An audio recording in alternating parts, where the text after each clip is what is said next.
omukolo gw'okutongoza sako y'abavubuka eya Makindye East Ghetto Structure Sako ng'otandise n'akolesa ebitundu mbadde okuba ebikonde obuyimba eby'emikono muli okutunga engato okusiba ebifaananyi n'ebirala.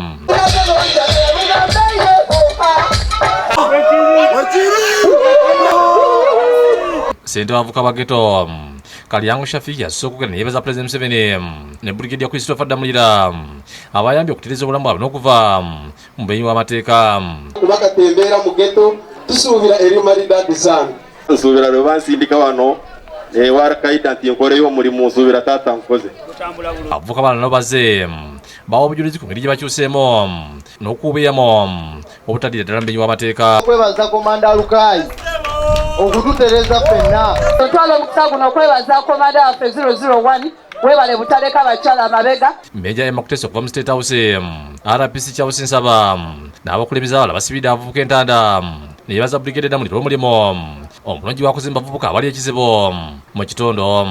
Olina opportunity ng'eno tuli ku kitundu tukole ki ate tubeere ne discipline. Bano abaana boolaba wano basanyufu ne poliisi kubanga kyova olaba kati ne RPC ali wano aze mulonki yaffe eyasako y'abaana ba ghetto. Brigadier Damulira ategeezezza nga bakizuula nti obutaba na ssente kiviirako abavubuka ba ghetto okunyakula obusawo ne batandikawo emirimu egy'enjawulo n'okubakulira sako zino.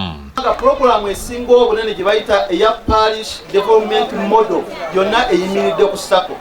Buli muluka gulina ki?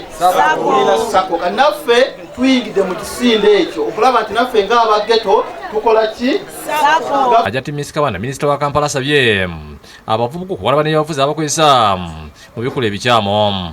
Abagumiza nti gavumenti yakwongera okubawa ensembe ze baagala okukola emirimu gyabwe. Tujje tutandika okukola emirimu era saagala mugwe mmanyi mwatandikako tugenda banoonyeza amajja tutandika okukola tubagenda ffe abagenda tusobola okukola. Olwo abaguddewo sakiro n'agiteekamu akadde kamu.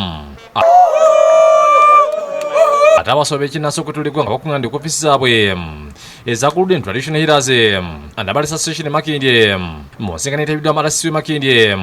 Doreen Keita akulira ekibiina kino Jimba Lumira Mayengo ategeezezza RCC nga mu kiseera kino bali abeeteefuteefu okusinkana President Museveni kubanga egimu ku mirimu gye yabatuma bagikozeeko.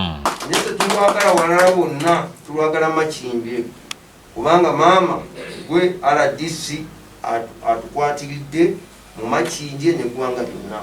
Tusaba watuyambe tukwataganire wamu mukama wange oyo abantu bonna mu district gonna bali ku mukulu oyo. Paka tugenda kutambula kangeza nti tugenda Hoima. President waguludde n'akwata mu nsawo ezitasukka miliyoni 65 mu nsawo ye. RCC Keita yeebazizza abasobe ekinnansi olw'omulimu omulungi gwe bakoze mu kulwanyisa obumenyi bw'amateeka. Awadde obuyambo nti bakusinkana President Museveni bamubuulire ku nteekateeka zaabwe. Ngenda kutambula ne mzee Jemba tunoonye hawo tunoonye di oba olunaku lwagenda kukola ki okutuwa. David Sikayombya leero nandikakoze bakusakidde eggulya eno lwa Bukadde TV.